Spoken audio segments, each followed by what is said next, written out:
Good morning. It is 10:24 a.m. on Sunday, July 21st, 2019. I'm Christiana Ellis, and I just got up. This is 5 more minutes.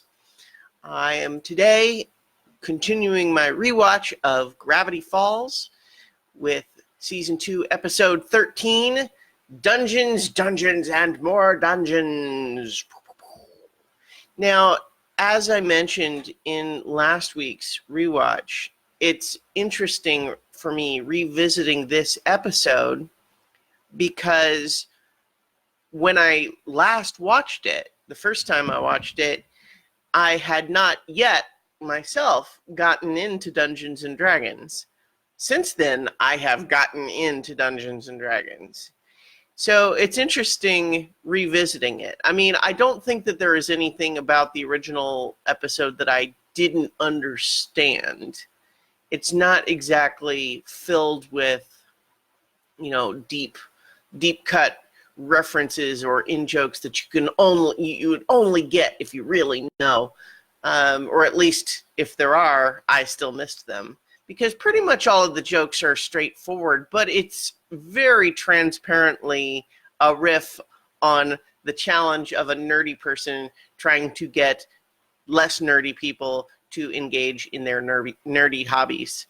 Because, of course, it's, so the basic synopsis is we begin with the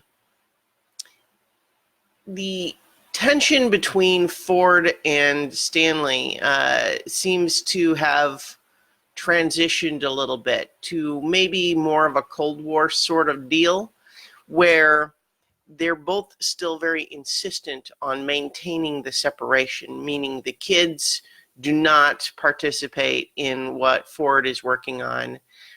But at the same time, there doesn't seem to be quite the same level of animosity or hostility between Stanley and Ford, at least in this episode. What we have is Stanley, Grunkle Stan, up there with the kids in the gift shop, not participating in the stuff below, and Mabel just fine with that, and Dipper feeling frustrated because he still has so many questions about the journals and wanting to talk about stuff with Ford. And in particular, it's again framed as all that nerdy stuff that he likes to do, and it seems like Ford knows about that stuff and nobody else cares, and he's feeling a little bit lonely as a result. And so we have a fun sequence where Dipper is complaining about not having anything to do, and Stan is like, oh, it's nice to have an uneventful day for once. And then that's, of course, when Ford crashes into the room with like an alien monster, the Cycloptopus, and fighting with it. And it's a nice little miniature action sequence where they're chasing after the little face hugger style thing, and that's pretty fun, I think.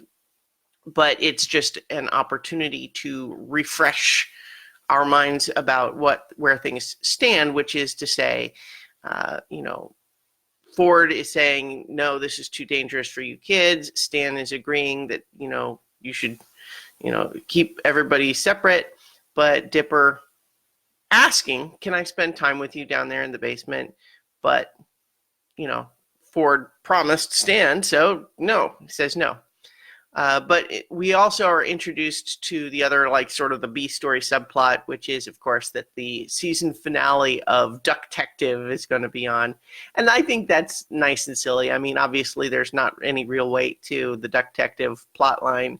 But at the same time, it's just representing the potential conflict, right? Like, why would people potentially be arguing about the use of space and all that sort of thing. So in any event, Dipper, introduces the main element of the plot, which is that he found at the local game store a copy of his favorite board game, Dungeons, Dungeons, and More Dungeons. But I think there's a little bit of a plot contrivance there that Dipper is so into this game that Mabel, his twin sister, has never heard of.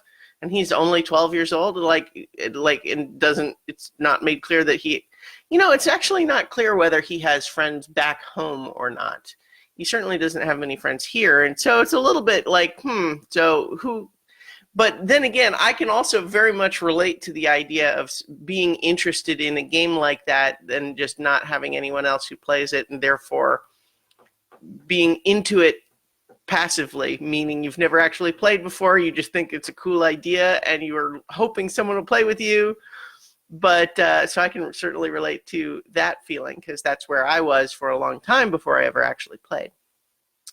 So Dipper, though, tries to convince Mabel to play, and it's a setup, because it's certainly a conversation that I think many nerdy people have had with their less nerdy friends or relatives.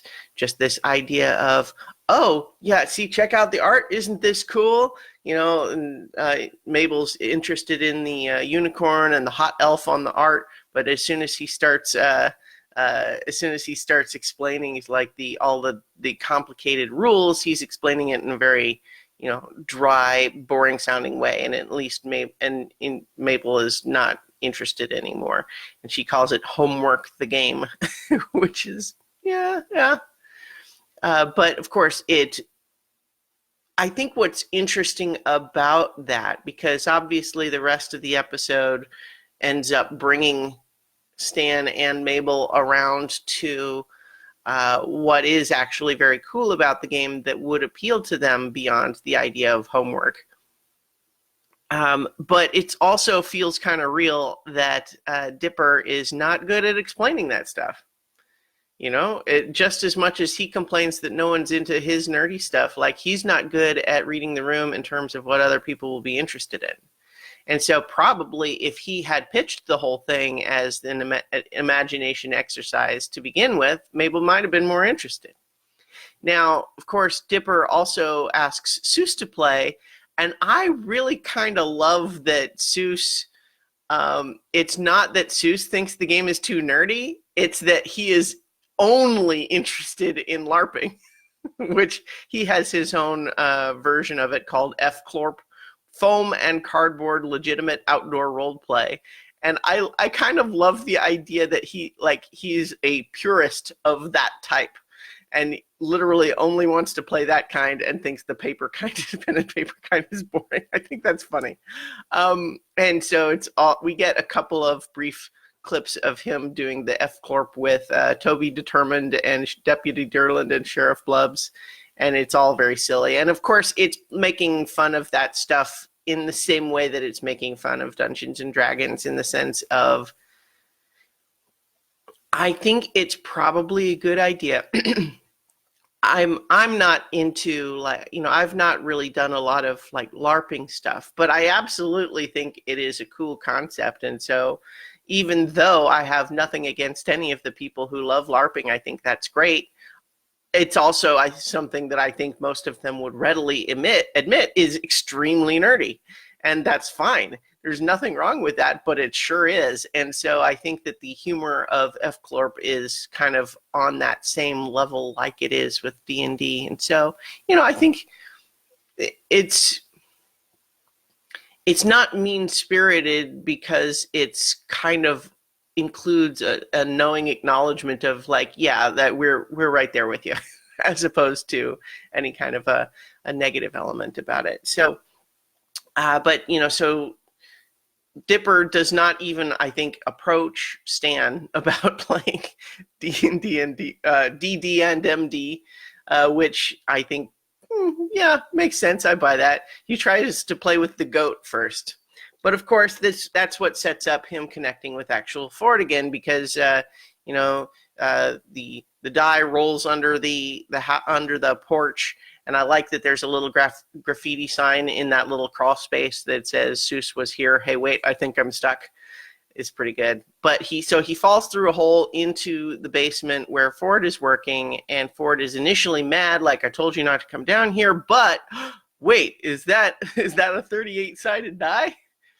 And so it turns out Ford is way into DD and MD, so much so that he is willing to postpone all of his work in order to actually play with Dipper, and they get way into it with each other, and it's very adorable and dorky and sweet, and I love all of that. I think it's the first time we see Ford smile about anything in the show, which is nice. And so they get to playing a whole bunch. And then, of course, we get one of the very few moments in the whole series, actually, where Ford actually says anything about the time that he was, in these other dimensions. He really doesn't talk about it very much at all in the show. Kimberly says, I am amused as hell that I'm watching you speak about geeky pursuits while watching Earth Movers groom a motocross track. Also, Streamworks here today. Score. Yay! Score, indeed. You rolled a critical success on that thing.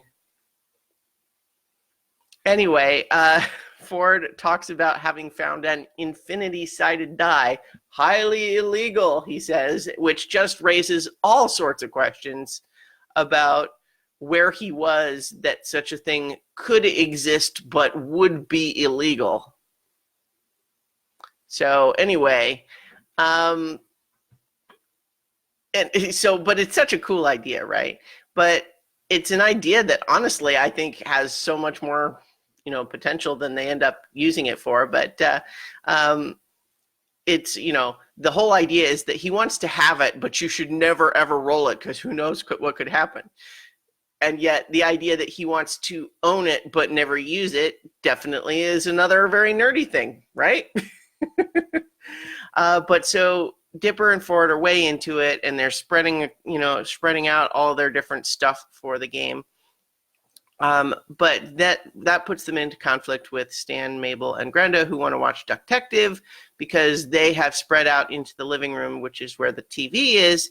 And honestly, it's a little bit interesting because it's so clear, I think, that Ford and Dipper are in the wrong here, but they're so caught up in their endeavors that they can't really see that, I guess, because, it's one thing to say that everyone else should respect that they're playing and having fun, but like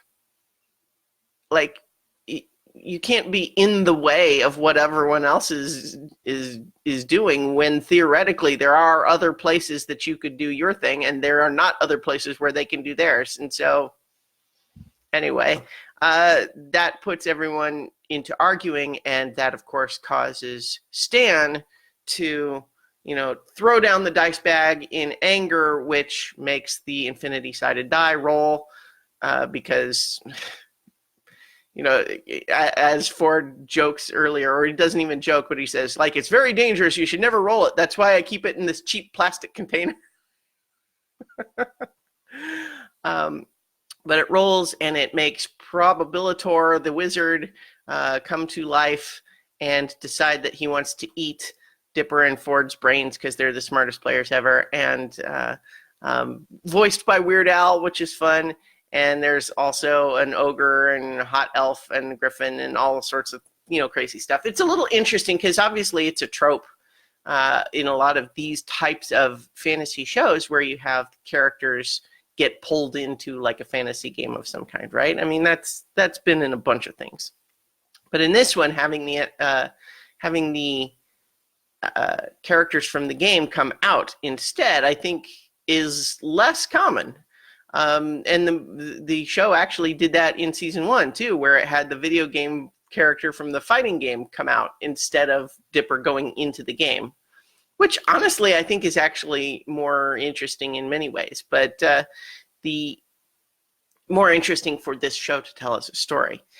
And so obviously this puts Stan and Mabel and Grenda in a position of having to try to save them. And, the ones that were not into the game now kind of sort of have to like play it in order to save, Dipper and Ford, which is, that's some fun stuff. I love the little throwaway line where Dipper is trying to think of a way out and Ford is telling him not to because that'll just make his brain more foldy and more appetizing to Probabilitor. That's just such a silly little turn there. I like that we have the three adventurers now. Grenda literally just picking up an entire recliner and using that as her weapon is pretty fun. Garbage can lid shields. Stan's got a baseball bat. It's nice stuff. And, obviously I think there's a lot of sort of general little action there, but then it sets up the whole scenario where in order to, like, oh, you want to play a game in order to win them back? Well, we're going to play DD and MD, like, in real life with the actual characters from the game. And the discussion of, like, oh, the Impossibeast, which is, I thought that we ruled that illegal, but no, he's playing the controversial 1991-92 edition. And then, of course, we had earlier in the episode the edition, talking about the point where they tried to make, in the 90s, where they tried to make DD and MD cool, and it was like Diggity Dungeons, y'all, or something like that. And it's all Diggity Dungeons and all that is the song from the commercial. It's all very silly. And of course, interesting context to know that 5th edition of Dungeons and Dragons, which is the current one, was new when this episode came out. So I think when this episode was in production, it must have been during the playtest period from 5th edition. And so certainly the idea of there being multiple different editions competing,